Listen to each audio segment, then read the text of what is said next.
ಇತ್ತೀಚಿನ ದಿನಗಳಲ್ಲಿ ಯುವಕರು ಹೃದಯಾಘಾತದಿಂದ ಸಾವನ್ನಪ್ಪುತ್ತಿರುವ ಪ್ರಕರಣಗಳು ಹೆಚ್ಚುತ್ತಿದ್ದು, ಇದು ಪೋಷಕರಲ್ಲಿ ತೀವ್ರ ಆತಂಕಕ್ಕೆ ಕಾರಣವಾಗಿದೆ.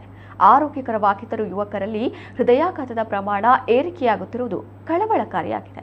ಈ ಸರಣಿಯಲ್ಲಿ ಮತ್ತೊಂದು ದುರಂತವಾಗಿ ಬೆಂಗಳೂರಿನ ಜೆಪಿ ನಗರದಲ್ಲಿ 19 ವರ್ಷದ ಯುವಕ ನಿಶಾಂತ್ ಹೃದಯಾಘಾತದಿಂದ ಮೃತಪಟ್ಟ ಘಟನೆ ನಡೆದಿದೆ.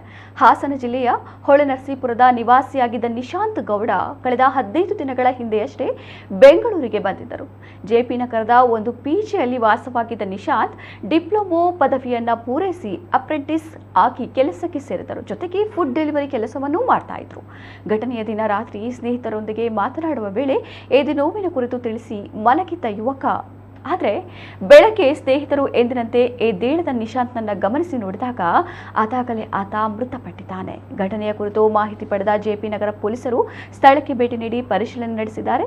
ನಿಶಾಂತ್ ಅವರ ಮೃತದೇಹವನ್ನು ಮರಣೋತ್ತರ ಪರೀಕ್ಷೆಗಾಗಿ ಸೇಂಟ್ ಜಾನ್ಸ್ ಆಸ್ಪತ್ರೆಗೆ ರವಾನಿಸಲಾಗಿದೆ. ಈ ಸಂಬಂಧ ಜೆಪಿ ನಗರ ಪೊಲೀಸ್ ಠಾಣೆಯಲ್ಲಿ ಅಪಮೃತ್ಯು ಪ್ರಕರಣ ದಾಖಲಾಗಿದೆ. ಈ ಘಟನೆಯಿಂದಾಗಿ ನಿಶಾಂತ್ ಅವರ ಕುಟುಂಬ ಹಾಗೂ ಸ್ನೇಹಿತರಲ್ಲಿ ಆಘಾತ ಮೂಡಿದೆ. ರಾಜ್ಯದಲ್ಲಿ ಯುವಕರಲ್ಲಿ ಹೃದಯಾಘಾತದಿಂದ ಸಾವಿನ ಪ್ರಕರಣಗಳು ಹೆಚ್ಚುತ್ತಿರುವುದು ಆರೋಗ್ಯ ತಜ್ಞರನ್ನೂ ಕಳವಳಗೊಳಿಸಿದೆ.